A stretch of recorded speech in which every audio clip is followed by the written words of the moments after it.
essentially to this conversation initially, of course, as an immigrant here coming to America, and when I was in high school, a conversation about how to handle cross-cultural conversations, etc. And then, of course, almost 7 years ago, we adopted two of the most beautiful children in the known galaxy. If you've met them, you know what I'm talking about. I'm talking about Maya and Kara.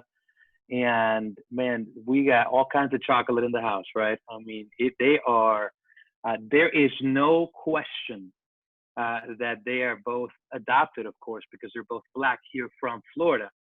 And so as we process that conversation about adoption, we did not go into it with our eyes closed. We already knew we had tension in our own home from being a bicultural family.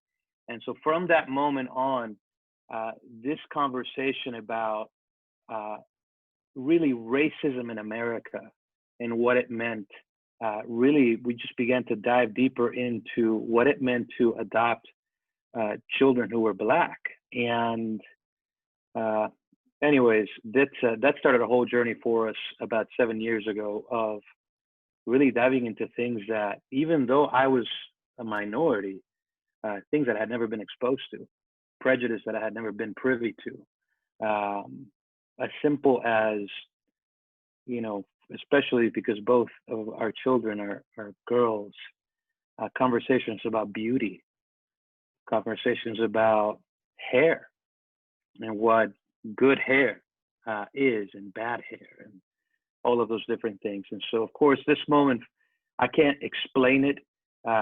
When things like the killing of George Floyd take place, for us, it feels like being, it's like a hole in your stomach, because I mean, we die for our girls, they're our children, and to think that they're going to have to face that in the future, or to think that we have to continually, even from a young age, try to prepare them for what they will face. Really picturing that loss of innocence is tough. And so anyway, so where we are in this moment, and I'm sorry, I'm a pastor, so I'm gonna have to stop, because otherwise I'll keep talking. But where we are now, man, is just praying, of course, trying to seek refuge in the Lord so that He can give us the strength to continue to move forward. Because, a month from now, when the conversation dies down, we need to continue to establish and do the work of reconciliation that's going to last a lifetime. So, yeah.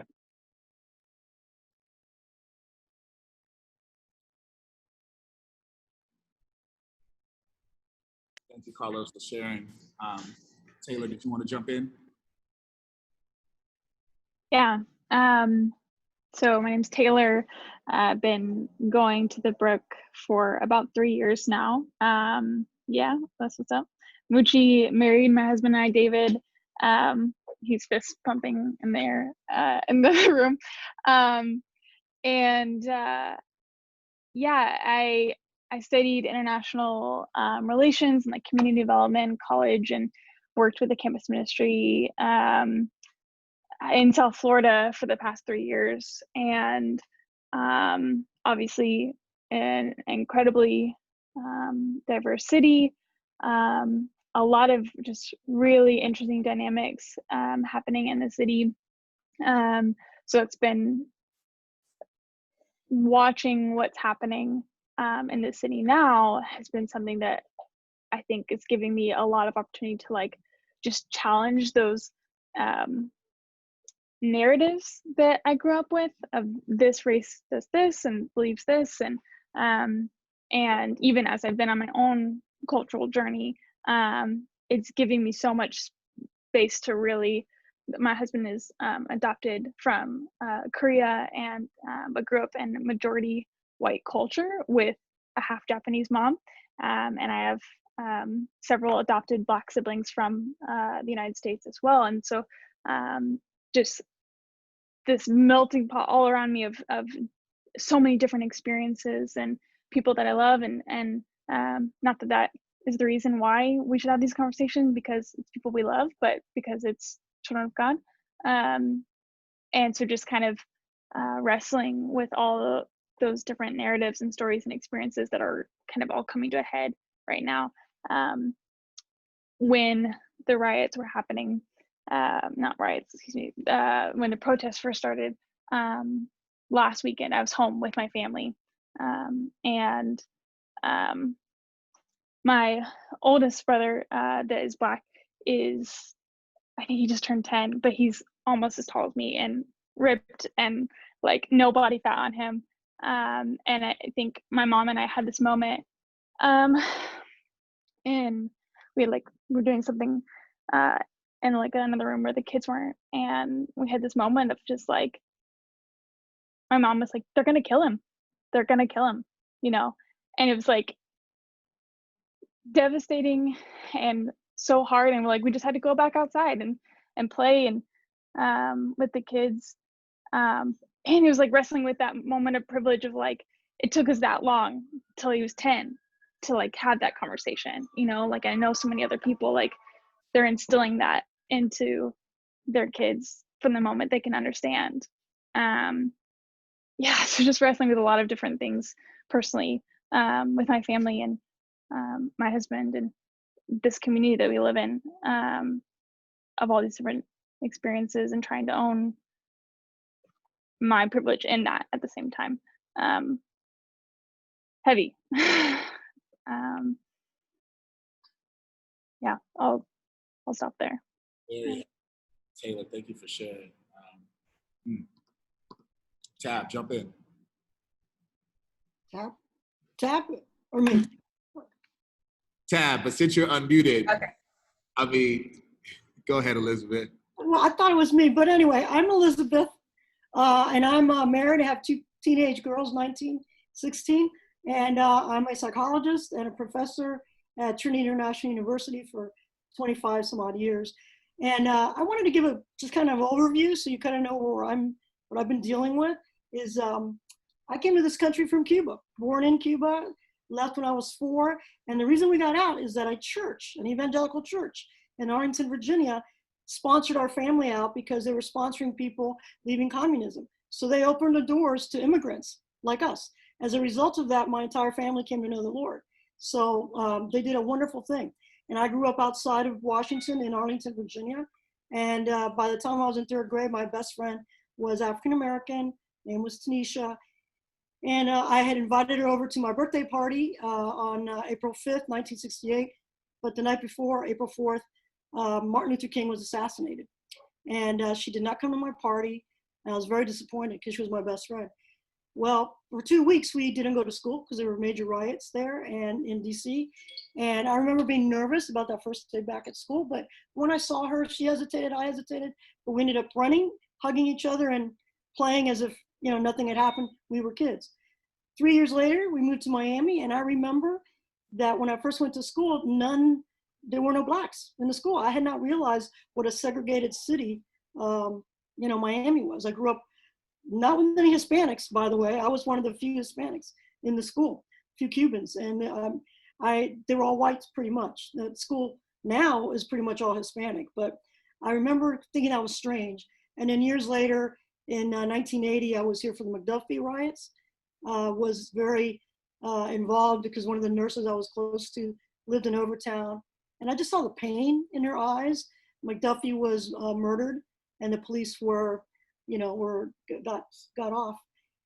But it wasn't until later on during, when I was a professor at Trinity, that I started teaching courses in multicultural counseling, urban sociology, and I was starting to really listen to stories.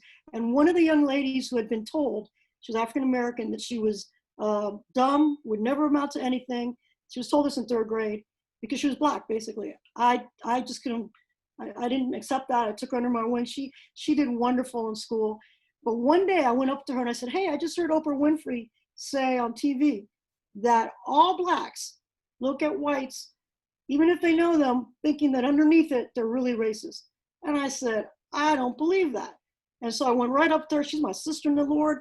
I said, do you believe that? And then she kind of looked down. I go, you believe that of me? And she couldn't look me in the eye. She looked straight down. And I started to cry. I said, I didn't defend myself. I said, wow, the pain you must have gone through, Stephanie, your entire life to know my heart and still wonder about it, even though we share Christ in common. That blew me away. And I've been on a journey for, I don't know, 25 years teaching now, listening to stories. And I have a special role because I'm Cuban and I get to see my Hispanic brothers and sisters from Venezuela, wherever, who are clueless about the African-American experience here. And they bring all the prejudices from their countries and they're like totally confused. And I get the privilege through a biblical worldview of slowly opening their eyes because they're clueless. And I think that that's one of the reasons I was asked to be on this panel. Is that true? Because I don't have African-American kids or anything. Even though they do go protesting, they went to one today. But I'm very proud of my girls. They're protesting all over town. I'm staying home because of COVID, but I'm there in spirit. That's my story for now. I didn't know if you wanted to say something first, Moochie, before I jumped in or no. Actually, would it be cool if we get into the round of questions? And since you're going to be on the first one, it'd be good if we maybe, as you're going through the questions, just talk about who you are. So I'm actually going to toss it to Alison. Okay. Yeah. Hey, all. My name is Alison Knowlton Mason, and I'm excited to be talking to you guys, get a chance to kind of help moderate today. So one of the things that we have been thinking about and talking about leading into this moment is the idea of trauma. Like that is a word that has been said a lot and it means a lot. And so the first question is it overboard to use words or ideas like continuous trauma to describe the experience of moments like this? And how should that understanding sort of shape the way that we think and the way that we interact with each other? So I'll put that out to a couple of you guys. And then again, those of you who are on, if you have any questions, feel free to drop them in the Q&A, but I'll open it up to the rest of the panel.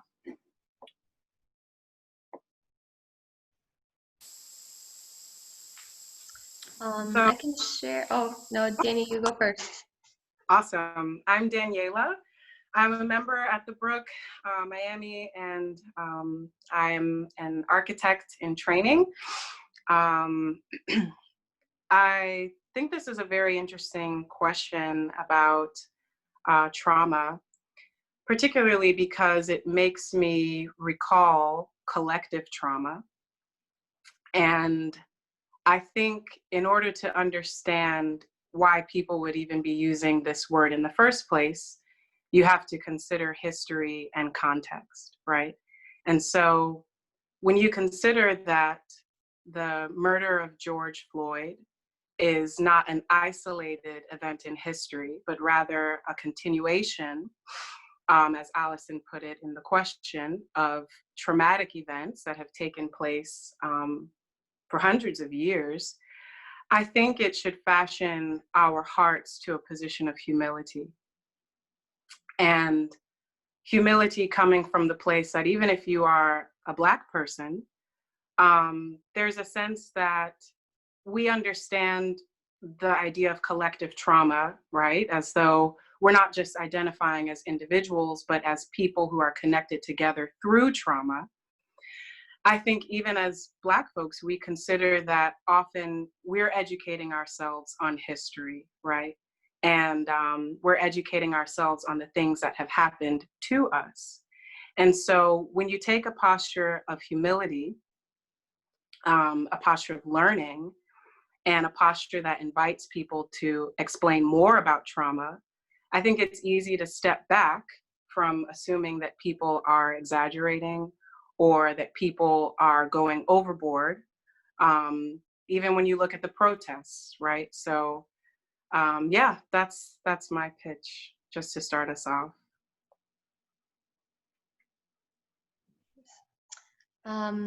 Yeah, I think you're 100% right, Daniela. I don't think it's overboard to use that term. And I want to say that very carefully because I have not experienced the trauma that my Black brothers and sisters have. But I think that using that strong language is necessary to get the point across to people who aren't experiencing it, that this really is traumatic, and people aren't going to take the gravity of the problem into consideration if they don't realize just, you know, how deeply wounding it is for generations and not just in this current moment.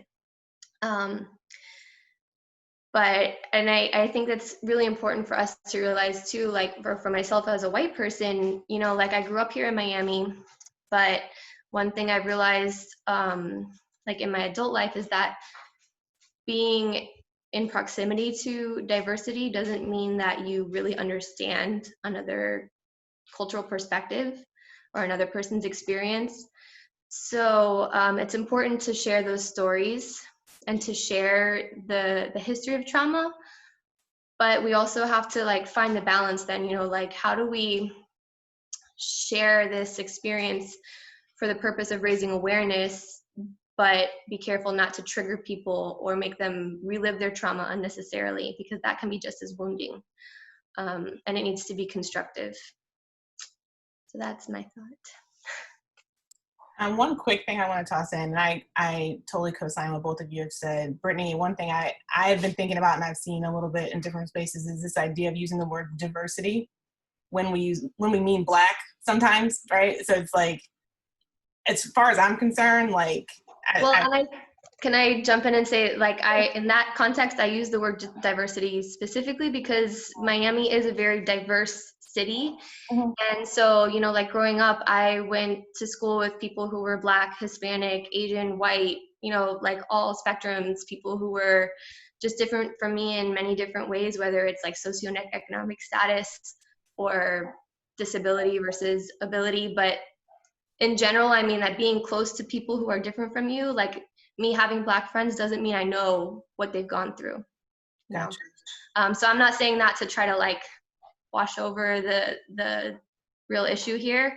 That was more of a general statement. So sorry if I was misleading there. No worries.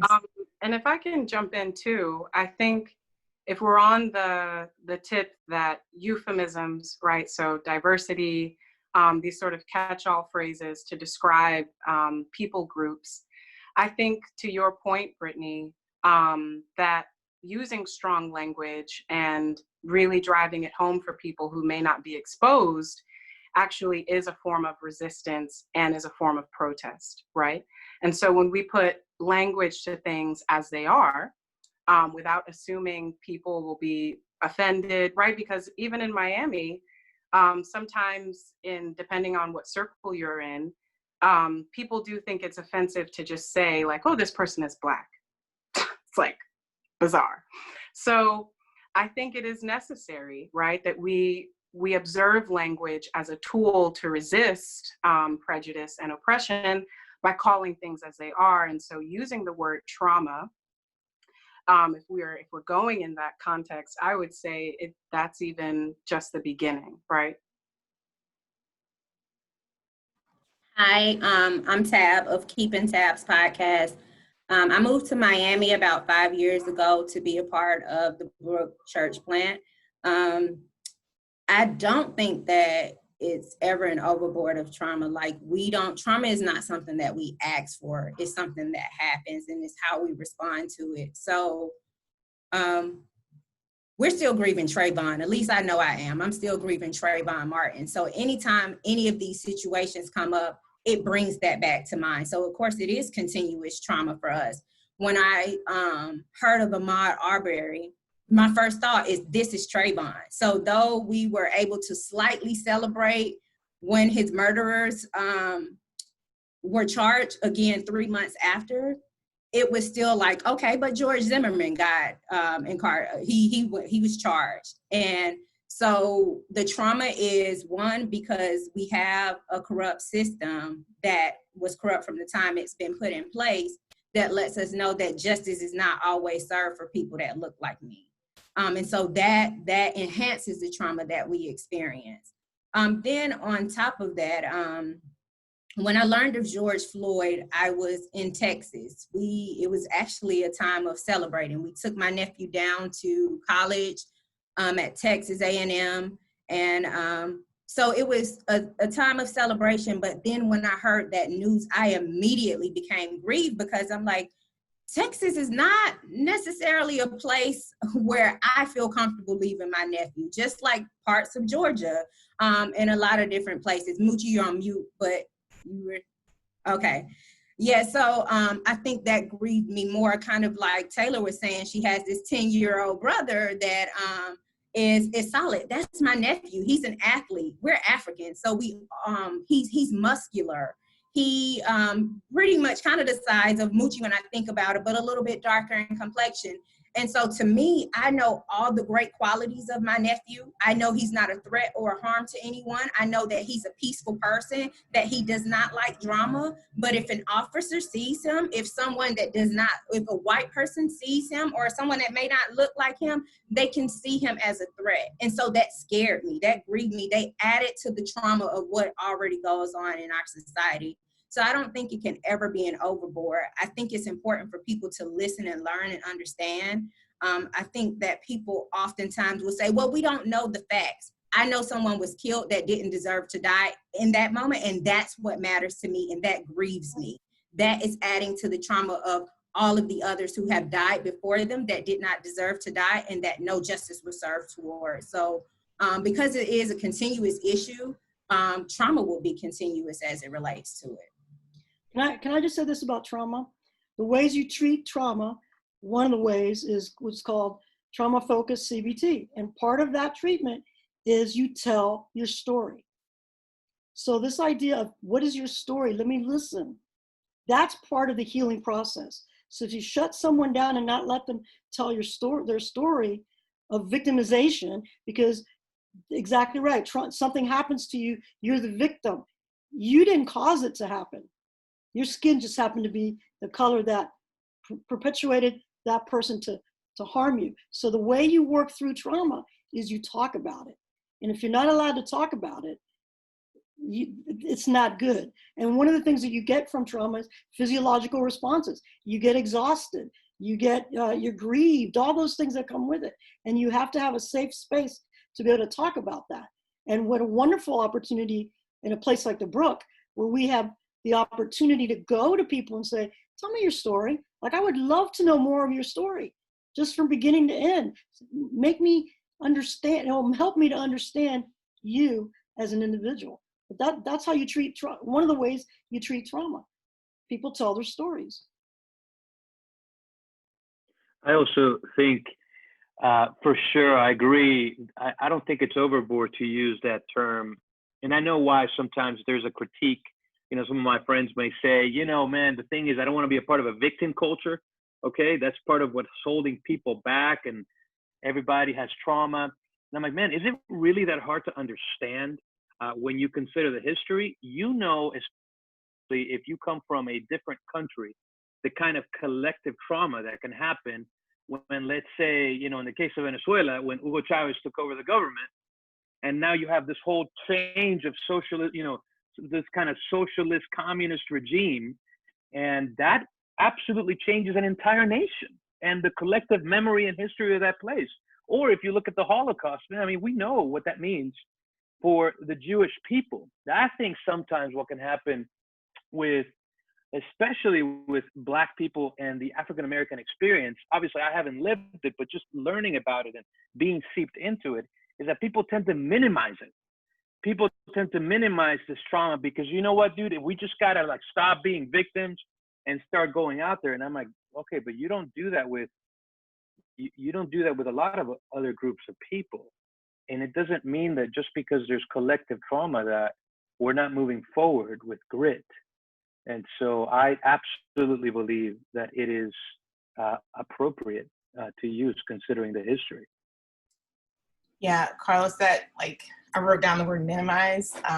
That takes us beautifully into the next question, because I think that folks can say, people who are not Black, white, Latinx folks and others can say, like, you know, I'm not a police officer, I haven't shot anybody, like, I'm not necessarily complicit in that. And so a small pivot to thinking about how this hits us in our everyday life, right? So there's the ability to minimize the things that happen to us every day. So I think, you know, by now a lot of folks have heard this word microaggression. And I see Daniela's face, like, I feel like those are the things that we deal with and like wake up to and go to sleep to every day.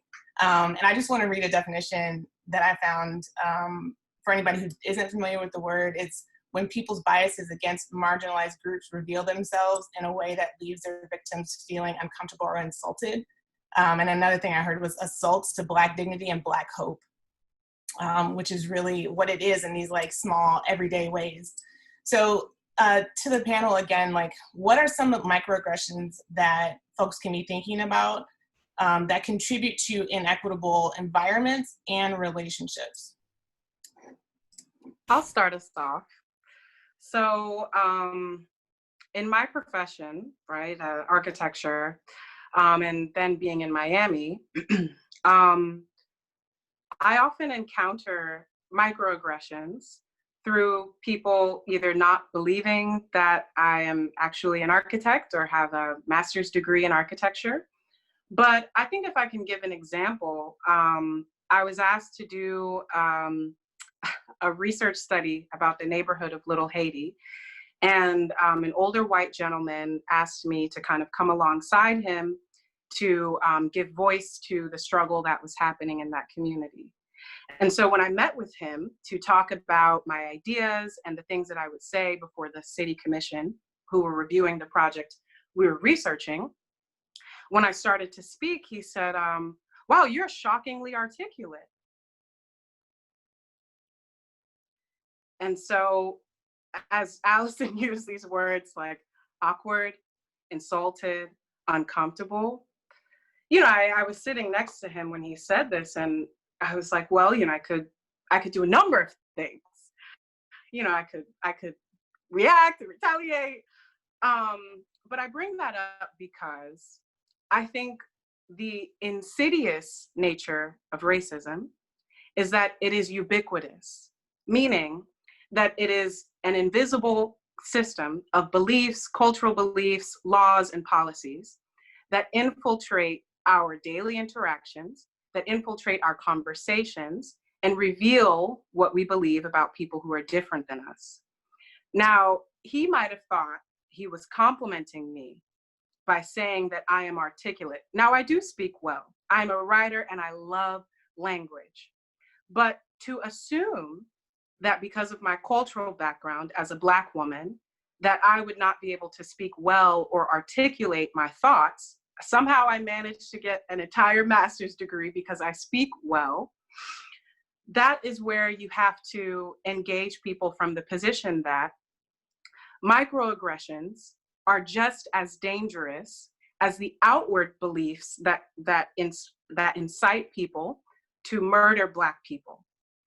I'm going to say that again. Unconscious, seemingly innocuous, seemingly harmless microaggressions, like assuming that because I am a Black woman, I should not speak well, are just as dangerous as the outward, more overt beliefs of racism that lead people to murder Blacks. You know, Daniela, when you were sharing that story, I know that person, and I know that story. And I would echo, it's almost more dangerous because then the issue doesn't really surface. And it turns into this level of complacency where everyone feels like everything's fine. White people, I'm speaking of, everything's fine, right? I gave you a compliment. And I even remember when you and I went, because I'm an architect as well, and we went to the building department together. And we sat down together. And I introduced both of us because I brought Danielle alongside me, went to the building department. I had been there before, whatever the reason. And I said, oh, hi, my name is Andrew. I mean, I look like an architect. I'm white, I have glasses, I have a beard. I mean, it's like you open up the encyclopedia and then there's a picture of me right there. And I said, oh, my name's Andrew, I'm an architect. When behind the counter, I was like, okay. I said, here's my colleague, Daniela. She's also an architect. Oh, great. That was the reaction. And so the same with that person, you know, it's like, oh, wow, this is great. But that just speaks to how dangerous and permeating it is, because she was a Black woman too. And it becomes so cultural, it becomes so natural, because it's almost like even outside of the culture, even within the culture, it seemed like it was just, that's not normal. That's not to be expected of a Black person, that they can be an architect. And it was really, I couldn't believe it when I heard it. I couldn't, but then I could, but it was awful.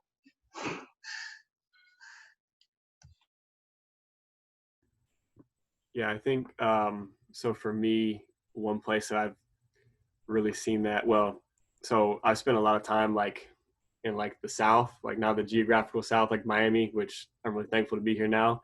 But unfortunately, I've spent, you know, some years in like the actual real South. And man, like stuff is bad there. I mean, Mushi's laughing, but it is bad because he knows, but and it can get really, really bad. And so I think like where I really see this is, you know, if you're in a situation and like the whole group is white people, you know, sometimes like if a Black person comes up in conversation, you may hear someone say like, oh yeah, he's one of the good ones.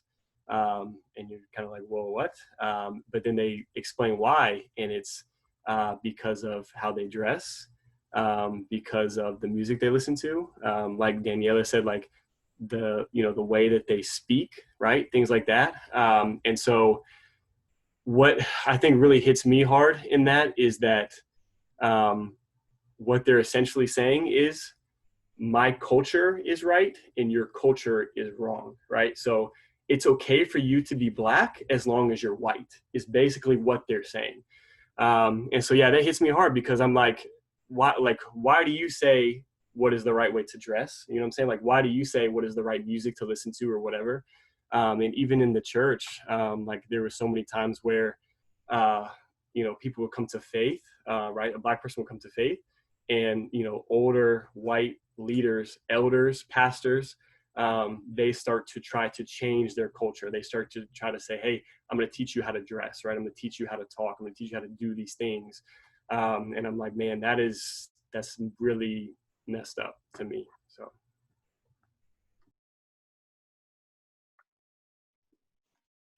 Yeah, this is something that David and I, my husband and I, have been talking about a lot as a Korean American adoptee, and just, you know, one of the 4 cops that was part of George Floyd's murder was Asian, and you know, be talking about like just, you know, how I was saying in the intro, like the complexities of all these different experiences here and people's different stories. And I'm gonna drop a really great resource in the chat about something called the model minority myth.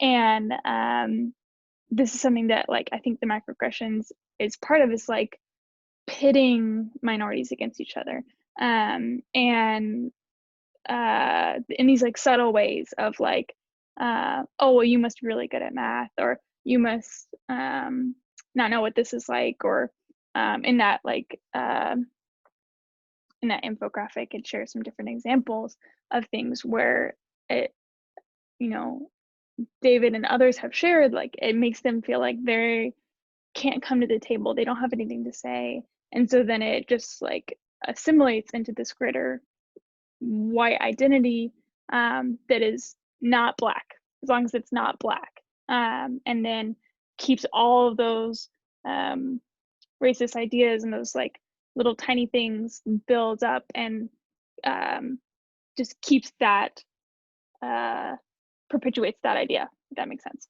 And I think that it happens too here in Miami, with the different ethnicities that are represented, of Cubans being in the majority, and just kind of holding on to that power and identifying with majority culture in a way that is harmful to other ethnicities. Daniela actually gave me this great recommendation for a bunch of different books, and I was reading. I literally just like a chapter in, it's called "This Land Is Our Land," and I texted her right away because I was so shook. But it was telling this story that I had never heard of. In 1999, a young boy named Elian came on an inner tube. Everyone's nodding, so they know the story. But like the way that they were describing how people reacted to him potentially being sent back to Cuba was literally shutting down Miami, calling in bomb threats to places that wouldn't shut down, like shutting down highways, interstates. Like I was like, how is this written in 2003? And the story is from 1999. Like this is today. And I was just like, man, how do we not have the whole Cuban American population rallied around Black Lives Matter right now? Like if they're willing to do that for one person, how are we not shut down Miami at this point, you know? And so I was just like thinking of like the idea of these little things that keep building to separate us and identify us with this majority culture that keeps Black people marginalized and keeps everyone from experiencing the same levels of freedom and equality that we all have. And I can put the name of the book in the chat too. But yeah, those are the two big things that I was like, man, like this is crazy how this happens, you know? Yeah, that's good. First of all, this is rich already. I mean, I'm over here trying not to be super emotional because y'all are shepherding my soul in this moment. So I know people are benefiting from it as well. Taylor, that gets to the next question in terms of our digital roundtable discussion. But before that, we have two questions in the chat that we want to wrestle with. One from John Bump, who says, can you break down the phrase language as a tool to resistance and protest? I think is the other aspect that you said, Daniela. Could you break that down for us? Yes, I'm happy to. So John, I'm a writer, and I have been part of a poetry collective in Miami where we're under the mentorship of a seasoned poet. But one of the things that I learned in my activism, and particularly as a believer, as a Christian, is the power of words, right? And so historically, poets have used their words to talk about class struggle, to talk about racism, to talk about issues in politics. And these same folks have found their words to be so powerful that they've often been imprisoned. Nelson Mandela is a famous example. But you find that words can be tools of resistance simply because words have often been used, or I should say, people know the power of words because they often try to silence others, right? And so particularly as a Black woman, and I would say as Black people, using our words, knowing the history and the context that we have been silenced, either violently, silenced systemically, that the very act of using our words as a tool to speak out is a form of resistance itself. And you don't have to be Black to resist through your words. Words have the power to tear down systems. And we know that because of the position that we're in today. Even being able to talk in this diverse setting, right? This is an example of how and where words have taken us to arrive to even be able to discuss these things. So. Dope, thank you for that. The second questions in the Q&A box came from Santasia. Hey, Santasia. Is it an issue to be tired of having to talk about the issues and explain things in the public square as a Black person? Is this giving up, or is it passing off responsibility?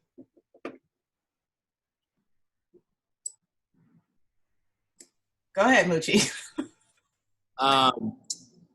That's a great question. Is it an issue? No, it is not an issue. In fact, I think part of wisdom is knowing how to guard your heart from the edge of yourself, and sometimes exhaustion.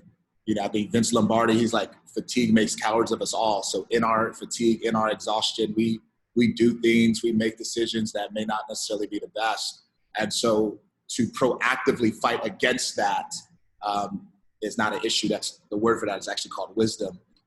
In fact, I do think that there's layers to how we have conversation in the public square. And a lot of that is attached to kind of the burden or the calling that we feel to push towards reconciliation and greater understanding. So an example would be a good friend of mine, a guy by the name of James Roberson.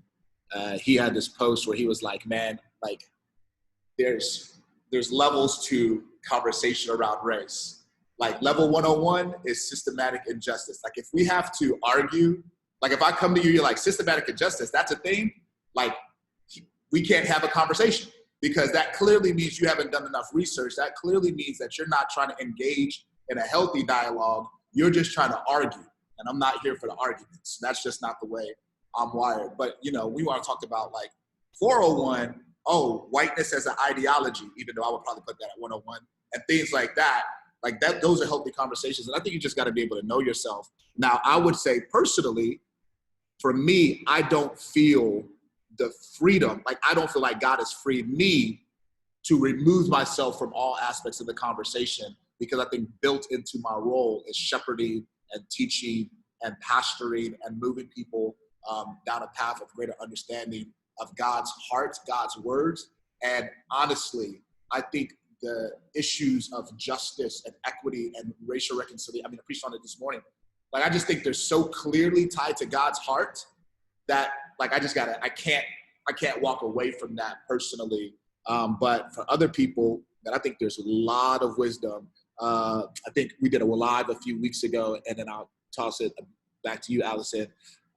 We did a live a few weeks ago with Rich Perez, and he said something that I about shouted through the live, man. He was like, blackness is not Wikipedia. I was like, oh my God, yes, Lord. Like, I received all of that, all of it. You know, like, I mean, there's resources, there's books. And again, it goes back to what Brittany was saying, combined with what Elizabeth was saying, where Brittany was like, yo, just being in proximity to difference and diversity, like that doesn't mean that you understand people, but then you need that element of storytelling, you know, but to actually tell your story assumes a level of intimacy. And in a public square, we actually don't have that level of intimacy with everybody. So we shouldn't feel that same level of responsibility, if that makes sense. So that's how I would answer that question. Yeah, I have one thing to add there too. I think I agree with everything you said. I also think that it's not necessarily that, and Santasia, this may be your story, it may be different for other folks, but I think it's not necessarily that you are fixed at a decision, right? So if as a Black person, you're like, right now I can't, like right now being today, this week, the next 3 years, whatever. But it really does, and I think I'm talking to non-Black people now, like really sit on the spectrum of like willingness to engage. And I think, Mushi, like, you're right, there is a level of like, you should already have the 101, but some people might not have the 101. And some Black people might have the patience to have that 101 conversation.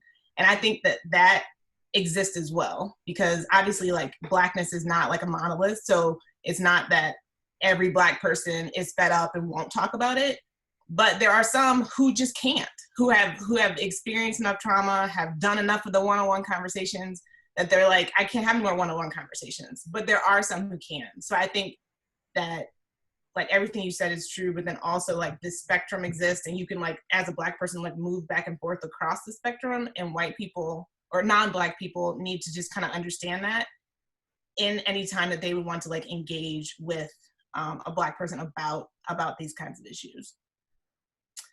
That's you want to take more questions now? Yeah, let's take some more questions right now. Do you want to do the one from the anonymous? That's sure. You want to read that? Sure. So serious question. I have reservations about the Black Lives Matter platform. Their own beliefs page reflects a pro-queer trans position that affirms sexual immorality, the breakdown of the nuclear family, presumably as it is described in scripture, male headship, while also staying quiet about Black on Black violence, high rates of family illegitimacy and fatherlessness in Black families, etc. Given these things, what do you feel is the biblical way to stand up for justice for people of color in light of the Black Lives Matter platform being foundationally antithetical to Christianity and its purported policies? Can I start this one? Go ahead, Pastor Andrew. Well, one thing that I would say as Christians is we need to, and especially as white Christians, I think it's really important to separate completely what might be an agenda, a political agenda, or an organizational agenda from what Scripture says. And Scripture says to stand up for those who don't have a voice, the widowed and the poor and the brokenhearted. And I think from that base core value in Christianity, that's where we need to start as Christians. So I would argue, even if people have reservations on a political level with whatever kind of organization they have issue with, there is a really strong call to stand up for people, especially in the Christian community, when they're hurt. And what I've heard in the Christian community preached is unity. And that's a really vague concept and an open-ended concept when left unto itself. Because unity can be taken to mean that the Black Lives Matter movement is not unifying. And I've heard people say that. And what I would argue is unity in the body is when a brother has a different opinion than you or is hurt, it's listening humbly and coming to an agreement on the big issues. So I would argue that regardless of what your reservations are on those other levels, if there's pain and hurt with your brother and sister, especially in a Christian circle, there is an obligation to listen and heal. And so and I think it's so a little background on me. I grew up in Miami. I am white. I am a first-generation American, however, so culturally, I don't feel the same level. I don't have generational Americanism built into me, and I don't have the generational Christian Americanism, nationalism built into me, and it wasn't part of my upbringing. But I see it, and it's really damaging because it is hard, and when you're in that environment, to draw the line between what Scripture calls us to do, and then what political ramifications might be the fallout from there. So I think there's a lot of introspection with that question in terms of what am I really called to do as a Christian, relationally with my brothers and sisters, and then the other stuff, we can get to the other stuff, but just relationally, like if someone is hurt, if my brother and sister is hurt, and we disagree, and I don't see it yet, I need to have that conversation on why is there discord? Why is there disconnect? Like, it can't just be, it's never just one-sided. There needs to be an opening up. That's good, Andrew.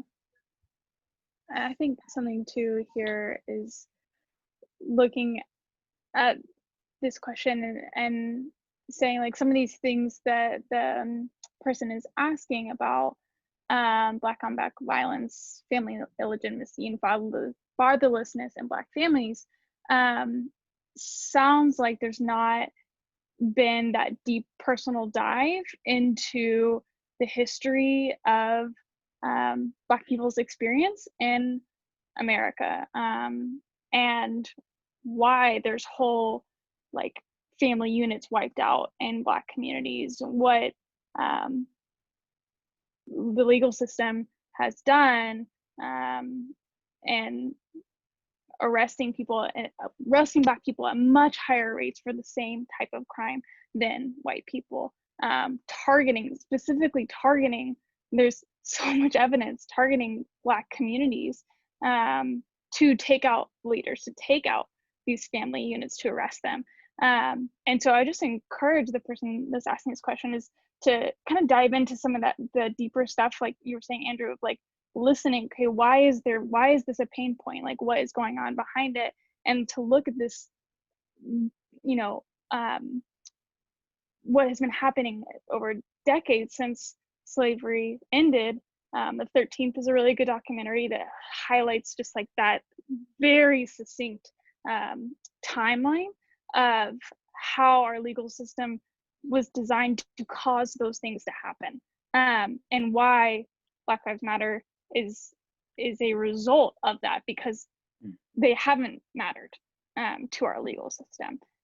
They've been an obstacle to other things, to white majority power. So I just encourage the person who wrote this to look into those things a little bit deeper and why those things exist. Can I jump in there? Yeah. Q&A is my favorite thing to do in the world. So let's say that. A friend of mine, we were having a conversation last week because I was doing a Zoom for him for their church on Sunday out in Denver. And one of the things he said, he reminded us of another conversation a mutual friend was having, and how it feels like recently in our world, in certain cities, it's like the gentrifying of the civil rights movement, which is very fascinating to me. And a lot of that was just how certain agendas that are often tied to particular parties have now co-opted what is clear and true about all people everywhere, which is that they have inherent dignity and that we should treat people with equity in light of that dignity. And I've always thought that was fascinating, just that idea of what is simple being, like, honestly, unnecessarily complicated. And the more I think about it, the more I think, like, that's like satanic in nature, is to complicate the simple so that we don't do anything at all. So that's just one thought I had. As relates specifically to the organization, I do think that there's a necessary delineation to be made between the statement, Black Lives Matter, and then the policy or the organizations that champion that. And it is possible to champion a statement without necessarily, quote unquote, belonging to an organization. I think that's completely possible. I also think that there's fairness to say, and honestly, I would say it is necessary to feel homeless politically and organizationally as a Christian in any country, but specifically America. If you feel like you belong to any party, you have to check your heart. That would just be because there is no party, there is no organization that gets me. There's some where I'm like, yo, you get the compassion, but man, you do not have the same convictions. And thus, I don't think that your compassion is rooted in stuff that will last. And then there's some people who like, man, you get the conviction, but man, you have zero compassion, which makes me actually question your conviction. It makes me like, do you actually believe what you say you believe? And so I don't think that we should feel at home anywhere. I think we should feel completely nomadic, because that's part of the Christian identity and story. We're sojourners waiting for a better world. However, as we are nomadic, I do think there's wisdom. I think that's Luke 16 as well, in terms of how we partner and how we stand side to side when there's mutual visions and ideologies that overlap. When there's mutual overlapping, we can say, yo, like, man, I celebrate that, I champion that. But when it's clear that there's not an overlapping, that's why we part ways. And so to the back half of that question, what is a biblical way to do justice for people of color who don't find themselves in alignment with the movement of Black Lives Matter? I would say that be a person of justice relationally. I think there's organizations that do speak more to us, like the AND campaign, and kind of some of the stuff that they're trying to do. There's a secondary question in that, in terms of I think it was in that live about protesting and just kind of the role of protest and even some of the effectiveness of protesting. And so to kind of even just like wrap that up in this, I do not think that there is a one size fits all way to do justice. In fact, when we talked about this morning in Isaiah 1, it says, learn to do good, which implies being a student. And so that we are looking through people and we're looking through culture with the lenses of a student. We're trying to learn, we're trying to understand what are the complex systems we need to surface, what's going on, is there trauma? And then we apply justice in light of that. And sometimes the application of that is a protest. It's a, you know what? You need to see a Christian male who's Black, like marching alongside this and saying, no, this is tied to the heart of God. And sometimes it's, you know what? COVID is real. Like COVID is real. Like, I mean, you know, certain media outlets will try and downplay the pandemic. 100,000 people have died that we know. COVID is real. And so like, sometimes you may be like, man, you know what? Maybe in this moment, as opposed to giving my visible presence, I'm just gonna give my dollars and my audible voice. And so I just feel like there's various ways in which we do justice, and there's various people in which we do justice with, but we always are driven by the cross, not an organization. And if we feel at home, we should really check our heart, because we're supposed to be nomadic in the here and now. That's how I would wrestle with that. I think that question is a very fair question that takes a lot of wrestling with. I want to share something very quickly to this question, because you know, maybe 4 years ago, you know, this is something that I remember a group of us up in Chicago, we were wrestling with this question. And, you know, this is not new.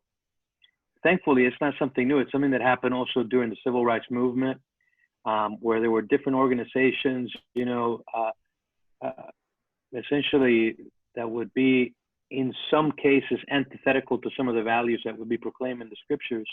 But I think looking back at history is helpful, that especially when you know, when MLK writes that letter, you know, from Birmingham jail, talking about the Christian moderate, you know, the white moderate.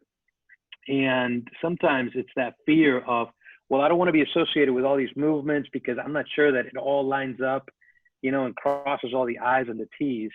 And I think that's where it's important for us and for you who asked that question to almost like you kind of do a triage, you know, what's most important, what's secondary, and what's tertiary. Well, in this scenario, you're not walking in a church, you're in the streets protesting something that you know it's clearly wrong. And though you might not align, you know, there's so many different movements within, you know, Black Lives Matter, which is decentralized anyways, right? That I think it would be helpful for you to even think about, hey, man, I don't agree with this, the platform, the institution in all these cases, but here's what I know. Even looking back at history, I think there are some people that wish that they would have done something and marched and acted despite some of the concerns that they had on the details of, you know, certain movements, you know. Anyways, that's just something that helped me process some years ago. No, I think that's good. Can I just jump in there and actually shift to the next discussion topic that I think may speak to some elements of the tension that we're feeling. First, I think there's some tensions that are meant to be managed and some tensions that are meant to be solved. I think it's a tension that we manage. I think what shouldn't be a tension is that with crystal clarity, all lives matter. Trans lives, queer lives, you fill in the blank. All of them matter, period, because all lives are made in the image of God. When we put a caveat on that, we are now sinning, period. We are no longer standing on the side of God.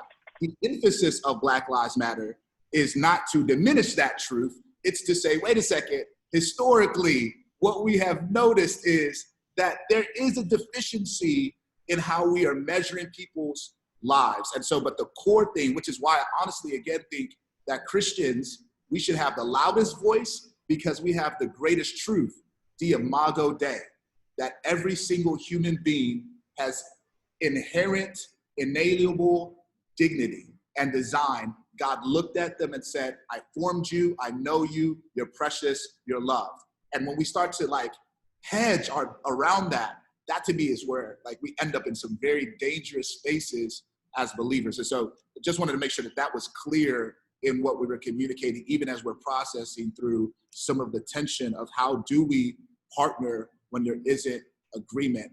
We're going to shift to this idea or this topic also because I know, Elizabeth, you may have to jump off, and I know you're going to be speaking to some of this. But let me say it like this. Essentially, I want you guys to talk to us about how do we navigate white fragility and white guilt in conversations about race. And because honestly, like whiteness as an ideology, not an ethnicity, but as a mindset, as a set of principles that govern relationships between races is actually baked into the Latinx experience, in particular here in Miami, which is why there is an assimilation to some social, cultural, political parties amongst some of my more Latin brothers, Cubans, some Venezuelans, et cetera. And so can we just talk to like, how do you navigate white fragility and white guilt, especially here in Miami? And for those who don't know what fragility is as it relates to whiteness, it's just that idea of tension and I mean, fragility is what it is, but that fear, like people don't really want to talk about these things because there's like that latent reservation, like, oh, I'm not racist amongst other things. And I'll put some resources in here for some books that really speak to this. But if a few of you guys could just talk to us about navigating that white fragility and white guilt in conversations around race. Can I speak to that a little before we jump into the unique Latinx experience here? So everyone who answered the question regarding microaggressions either mentioned it or alluded to it, but I think there's a really strong, very pervasive misconception that in the white community that racism means that you hate Black people. And we don't, and so, you know, you think, well, I don't hate Black people, I'm not racist, so this doesn't apply to me. So why are you telling me I need to act this way or that way because I'm not racist? And that's not true, right? So in order to acknowledge your own inherent biases, you need to, number one, realize that everybody has a bias, and number two, that you are shaped by your environment and your culture, right? So, you know, white people who may do things or say things that are racist in nature, but not overtly hateful, are not necessarily doing that because they have like this evil racist monster in their heart, but because they've been shaped by a culture that taught them that that was okay. So we need to, number one, acknowledge that like racism is a continuum and that there are microaggressions that we're unaware of. And that's something that I've tried to do a lot of reflection on, like what are ways that I've thought or acted that show that I have biases that I need to work to change. Navigating that in conversation with people is very, very difficult. I've had a lot of conversations around this topic, particularly lately, because there is also the topic of white guilt. Like, right, as white people, we see the problem now and we feel bad about it, and we think that gives us the opportunity to talk about how bad we feel, but that's not always constructive, right? So what I have found is the best thing to help disarm people and kind of take away that defensiveness that we feel when being confronted is just being humble and honest about like my own struggles, right? And my own biases and where I've fallen short. And usually when people see that you are really humbly like reflecting on yourself, admitting to your own prejudice, and then that you really do sincerely care about the cause and about your brothers and sisters that are trying to raise their voice in this moment, then usually that at least starts the person to do some self-reflection. And you may not break down the white excuse me, the white fragility barrier in one conversation, but I think the goal is to plant a seed and just to get people to look at their own hearts. Yeah, I love what you said, Brittany, especially because you started off by highlighting that racism isn't always a heart issue, right? That is actually a myth, right? But that we understand racism as a system, right? A system of legal actions, practices, things that people, Black, white, of all races. Racism is a system that we can participate in. And so even if you are not actively acting out racist acts or saying racist things, inherently you are participating in a racist system that allows you to be shielded from trauma as it relates to race. Now, what I find interesting about the question of how to navigate white guilt and white fragility, I would say that when we take the approach or the position that racism is not an individual issue, it's not an individual issue in my heart, right, as a white person, but that it is a system that I can participate in, you have to consider how that system has historically centralized a white narrative. And so when you enter into conversations with people of color about their trauma or about what happens, it might be your natural instinct as a white person to center yourself at that conversation, because that is what happens historically in the nature of whiteness, is that whiteness is at the center. And so a radical approach, a radical remedy would be decentralizing your position as a white person, and as Brittany beautifully put it, adopting a position of humility, right? That you're not in the conversation to make yourself or your friend feel better about how bad you feel as a white person about racism. It's counterintuitive to make a conversation with a person who has experienced trauma about yourself. What is intuitive is to make that conversation about how you can best care for them and how you can listen well. And I use the word radical because in a context where it is baseline standard that we as a people, as society, that we don't listen to each other well, it is a radical act, especially and particularly in conversations around race, to decentralize yourself if you are a white person and to adopt a position of humility where you're then asking questions. You're asking questions and you're venturing to understand. Very good. I would, oh boy, the Hispanic, I'm gonna use Hispanic because it's the word I'm used to. Here's the issue. Depending on what country they came from, they have a history. Depending how long they've been here, they have a story to tell. So people older than me, they came, at a time that things are very different. Their grandchildren or children right now are the ones that are going and are starting to understand it in a way because they grew up in Miami, hopefully in more segregated schools than I did. However, what I do in my classes, because it's the first time believers generally are sitting next to each other with people who they would never go to church with. For example, I don't know if you know this, but most Hispanic churches are divided up by what country the pastor's from. If he's Cuban, they're all pretty much Cubans. Venezuelans, they're all Venezuelans, right, Carlos? And on and on. You would rarely have a, Cuban pastor with a Mexican congregation.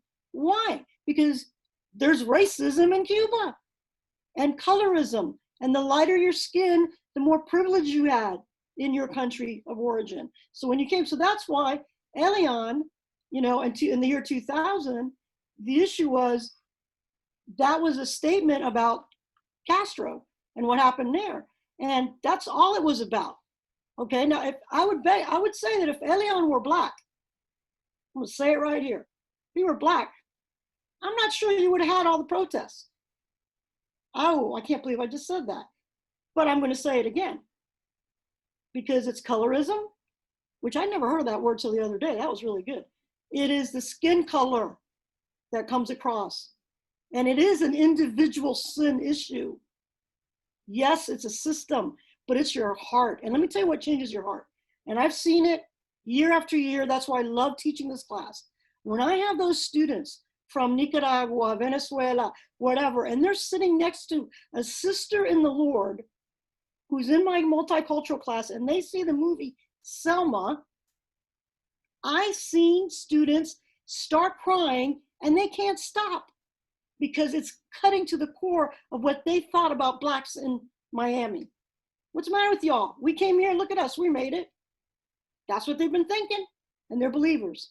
And all of a sudden they went, whoa, this is a sin issue in my heart. My heart is looking down on this person because their skin is different and I don't understand them. And what begins to happen in a way that I would love to see happen in churches is all of those walls, all of that anger, all the stuff that was taught in your, I had a student who posted on Facebook the other day. He came from Uruguay. There were hardly any Blacks in Uruguay. He came here and he saw all these Black students and he had all these ideas. And he said he never once until he was 30-something in my class realized that he had Black brothers and sisters and he had all these preconceived notions. And God began to do a work on his heart. Thank God, because now he's a counselor in the community. And guess what kind of clients he has? Black ones. So now there's a burden in his heart. Why? Not because it's a politically correct thing to do, but because God got a hold of his heart. If God isn't in it, it is just a political movement. God has to transform your heart. And that's self-searching and real. It's painful, but it has to happen. I've seen it. And it's miraculous, to be honest. It's miraculous.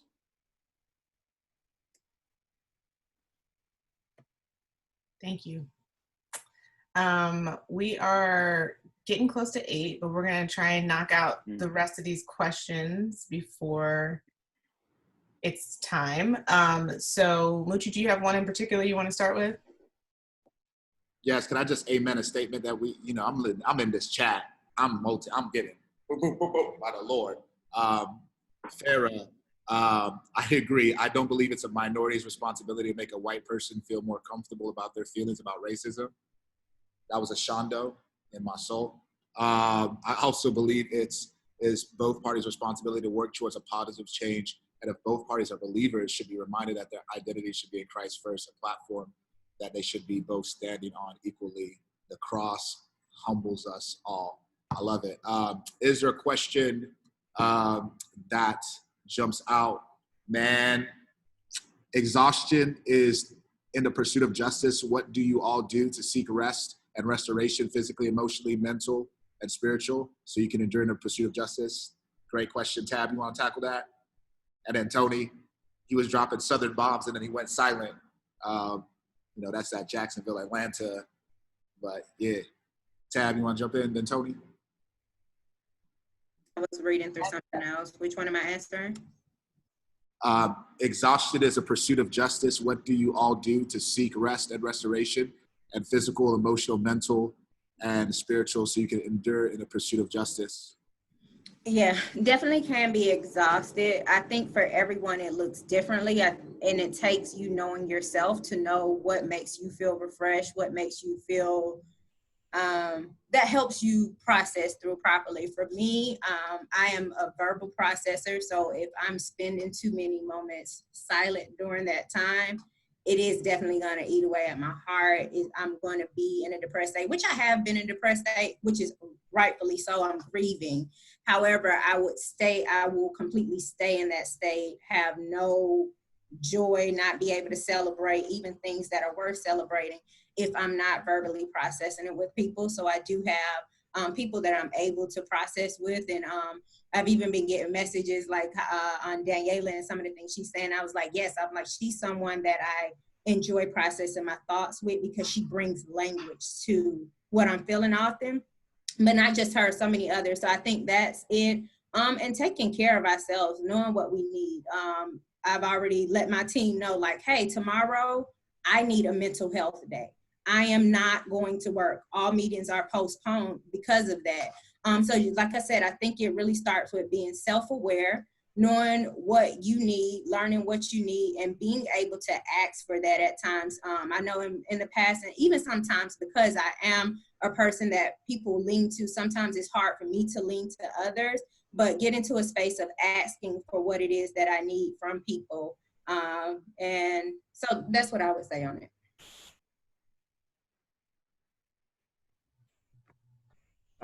Moochie, real fast before I try to answer this, I do want to defend my city, Atlanta, because you always want to come at it. When I was talking about my time in the South, I was more so referring to South Carolina slash the 3 semesters I spent in Alabama, but we can't even call that racist because I don't think they've invented a word yet for how to describe Alabama. I'm sorry, this is how it is. I don't know if you've been, but it's on another level. Anyway, so this question though, this is hard for me because I don't rest well.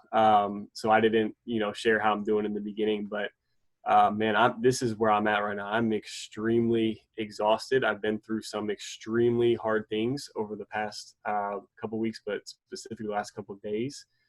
And so that's where I'm at. And so I think, just being a believer has taught me how to rest. I don't do it well, but knowing that, man, God created the Sabbath for a reason. He created the Sabbath for man, not the man for Sabbath. And so, taking a rest day, once a week, building in rest to, my life, sometimes saying, so what I've actually done is I've moved the Facebook app to a part of my phone where I can't see it. So it's hidden. So the only time that I go to Facebook is if I'm looking for it, because otherwise, like I can't. I mean, I'll just be on it all day. It's this conversation, this conversation, this conversation, this conversation, which is good. I'm not saying, be silent. But at the same time, it's like there's only so much a person can handle before they're completely burnt out and there's nothing left. And so, if you are that person where it's like, man, I really want to engage in this, we need you, what I'm saying? Like, you're needed. Don't let yourself get to a place where you are burnt out. Like, know your limits. If you have to do, like Tab said, I love how Tab is like, man, if I have to, mental health day, everything is postponed. I don't have the self-discipline to do that. So Tab, shout out to you for that. But yeah, definitely make sure that you're leading yourself well. And also the last thing, I think one thing that's really helped me a lot is I've been going through the New Testament chronologically.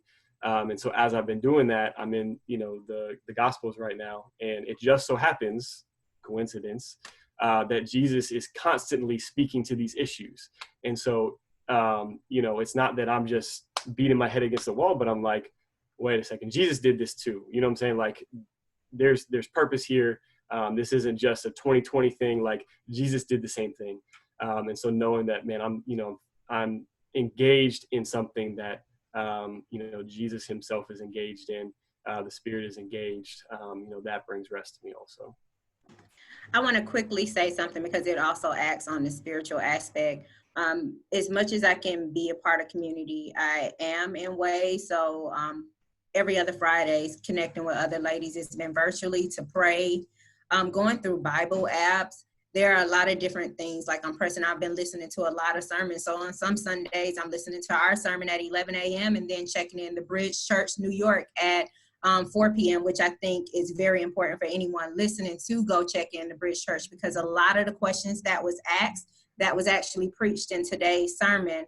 And so being able to stay connected in those ways, because it's hard to connect spiritually. Sometimes we have those questions like, man, why, God, is this happening to us? But then also being reminded of, man, this happened to Jesus. And so, that's all I really want to say on it. Yeah, shout out to the Bridge out there doing the Lord's work in Brooklyn. For real, for real. I did want to maybe speak a little bit and then answer a question to what may have came off as opposing, but I do think that they were synergistic in what you were saying, Elizabeth, and then what you were saying, Daniela. And because I didn't want what y'all were saying to get lost, because they were both powerful. And Elizabeth, what I was hearing you articulate and address was the nature of personal responsibility and the heart issue where sin resides in the corners of our hearts. And we have to address that or we can never move forward. And that's part of the beauty of the gospel, which it awakens us to what's going on in our hearts. And then what you said, Daniela, in terms of passive participation in systems. And so you could passively participate in something without your heart being engaged, and you're still profiting from it. You're still contributing to its perpetuation, if you will. And you're none the wiser. And so there is that challenge where with the gospel, we have to do both. Systems are shaped by people, and then systems exist on cruise control. And so there is times where we have to dismantle systems that exist without dealing with the people that, quote unquote, initially started them. And a lot of that comes through policy. A lot of that comes through voting. A lot of that comes through lifting our voice with a gospel ethic driving it. And so what y'all were saying was, to me, was really, really, really rich. And I just wanted to just make sure that we got that in terms of like, that it's both and not either or, which I knew y'all weren't saying, but I wasn't sure if it kind of got lost in the midst of that. A question here. I have reservations when it comes to protesting, which is partly why I wanted to pivot to this question. I have reservations when it comes to protesting. Fair. I'm not against it, but if the gospel isn't proclaimed as a believer, I feel like we're missing a bigger picture. Now, I don't like the just preach the gospel mindset. That's a shando. We should speak out against it, etc. It's like proclaiming the gospel to the poor, but not providing them with food, shelter, and vice versa. What do y'all think? I've talked too much. I'd like to jump in there. I love this question.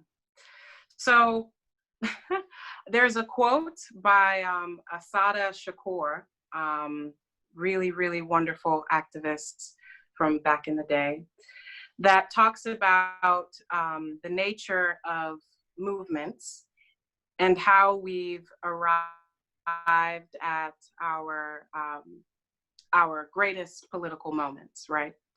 And so Assata Shakur made this revolutionary statement that no great change in history has been brought about by the silent and the sitting by and the peaceably asking, can you please stop murdering us, please? I'd really, really appreciate it. Rather, we see time and time again that it is often necessary to cause protests, to take to the streets, to uprise in order to bring about what is considered massive change. Now, that is not to say that you have to protest, because to my earlier point, writing and language is protest. I'm an activist. You guys didn't see me on anybody's Miami streets protesting. COVID is real. I stayed home, but I stayed home because I was actually too grieved to be on anybody's streets with a sign. I was crying, grieved, crying in my bed because I could not take it, okay? And so I think we have to continue to not define these words by their societal definition. You can protest with your language. You can protest by divesting in companies that you know are harmful to Black and brown folks. There are different ways to protest that are just as meaningful, that might not get you the Instagram shot where you're holding up a sign and you get the same sort of notoriety. But I went to protest with my pen because that is what I know how to do as a writer. And everybody can be in protest. I would even say, and this is taking a sort of metaphorical stance, but Black joy is a protest, right? Resistance through meaningful joy and solidarity amongst Black people is a protest to trauma. And so while no, violence and looting and all of that is a sad part of a protesting narrative, there are different ways that we can define protests that are just as meaningful and that have just as powerful of an effect as being out in the street holding up a sign and raising your voice. I want to quickly jump in and say, my question would first be, what is the gospel? How are you defining the gospel? And I know that we can't get an answer back on that right now, but when I look at scripture, there are so many scriptures that tell us how we should seek justice for people. And I see that as a part of the gospel.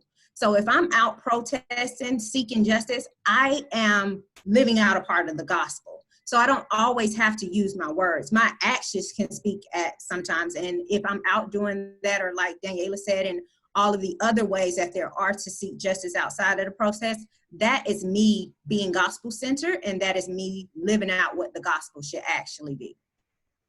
Yeah, I think what you're getting at, and I think the tension actually speaks to it. I mean, not the tension, the question speaks to it, which is that proclamation inherently is both demonstration and explanation, right? So you take that First Peter, live your life like in such a way that you're ready to give a response for the hope that's inside you. So that's a proclamation act, but it's proclamation that is primarily demonstration that leads to explanation. And so both are necessary, even though Alison is going to be protesting by kissing her husband. Amen, amen, make black babies. That's Genesis 1. Multiply, be fruitful, and then make disciples of those fruitful black babies. It is 8:07. The conversation will continue on Wednesday in various ways, but an act of resistance. Lordiana out here doing the Lord's work. Resist. All right. But no. Like, we did want to close. Obviously, in all of the conversation, both the questions, responses, and then just kind of the questions we posed, the idea was to add a gospel lens to how we should be thinking.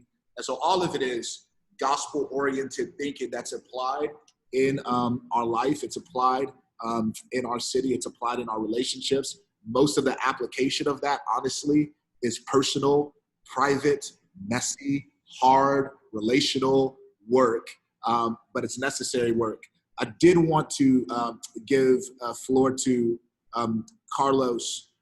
If you could just, close us with that. What are one or two meaningful actions to move us towards greater solidarity that we could take? And then Alison, if you could just kind of give us next steps in light of that he's closing, which would be the Wednesdays, but yeah.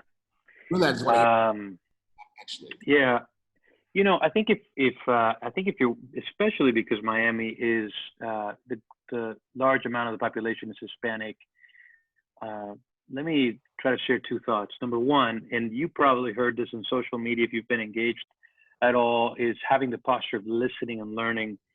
But I want to kind of climb down the ladder of abstraction there a little bit and say, especially as somebody who is Hispanic,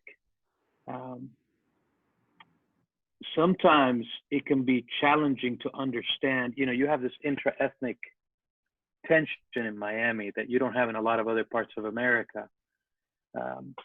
And I think it's important to understand, to try to disassociate the political, the political movement from some of the racialization that has already happened in America. And here's what I mean by that. It can sound very scary to somebody who is Hispanic and has left an oppressive government that specifically is associated with leftist regimes to accept anything that sounds leftist in the political landscape. So a lot of Hispanic ears sometimes shut down because what they hear is, oh, you mean the socialists are taking over.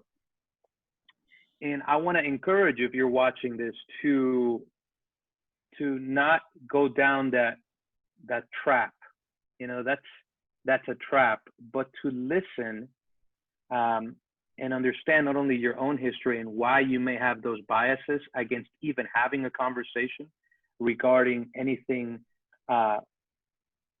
around Black Lives Matter, and to begin to enter into that space, being even a little bit more critical of your own biases. and thinking about your experience, and of course, practically speaking, I think even though it's very important to be engaged, I think as believers, it's so important during this time to just be quiet with the Lord, in terms of resting, not quiet in terms of being able to protest and act, but that sense of being to working, not for salvation, right? I love what Dallas Willard says is, grace is not opposed to effort. It is opposed to earning. The idea of making an effort and fighting for your own spiritual health in this conversation, I think is going to be huge. Awesome. And we have one more quick thing we should get to. We got to go. But Muchi, could you just speak quickly to the question in the Q&A about church leadership? Yeah, sorry, I was out there in that chat. Grace is not opposed to effort, it's opposed to earning. Y'all out here doing the Lord's work tonight, ladies and gents. For our church leadership, how will you keep this conversation active, tangible, and connected to Christ? First, in parentheses, when we are allowed to be close again after people stop marching. Fair question. Part of the idea is that this conversation is ongoing in various spaces, so it's ongoing relationally, even if it's not ongoing publicly. But we do want to look at ways to have like periodic, monthly, or maybe bi-weekly, but some type of frequent check-in with these conversations, especially going into the summer. And the reason is this: part of the reason why we are where we are is because we've divorced diversity from our discipleship. And that's just not, we just can't do that. And I know at the Brook, it is just a regular talking point. It's just something that we do. But we also know that, man, we're constantly growing. We're constantly having new people, and this is a new season. And so it's a good opportunity to just have like a curriculum or a track. We could just progressively walk through huge chunks of thinking well around that. So we will continue to put that out, how it's happening. I would say in order for that to be more effective, guys got to connect with us, email, newsletter, just so that we can stay in constant conversation. As relates to even being able to gather again in person, man, we are longing for it. That was part of the conversation for our ministry team leaders meeting this Sunday. We know we sent out a survey. We've been processing. But one of the things that we can say with absolute clarity and conviction is what is guiding this season is wisdom, humility, and courage. And we're trying to progressively move towards gathering again in a way that's wise, in a way that's humble, but in a way that's courageous. And so there's some stuff that we're looking at doing that we're just waiting to make sure that we can be effective. We want to make sure that we have all protocols and guidelines in place, and so that we're not moving too quickly, if that would make sense. And so please, if you haven't filled out the survey, go ahead and fill it out. But additionally, stay plugged in so that we can connect with you. I think that's a good lead into Wednesday. Wednesday is the next opportunity for us to gather again. That'll be everybody who wants to, and we'll just have conversation, and we'll keep this going, and we'll actually answer one of the questions we didn't get to here as well. Alison, thank you for moderating. Thanks for having me. Go protest. Go actively resist. To all the panelists, man, y'all are amazing. Thank you so much for giving up your time and your wisdom and your insight to leading me this evening. My soul has been led well by you guys, but then also to leading our body and anybody that was looking on. We love you guys. Grace and peace.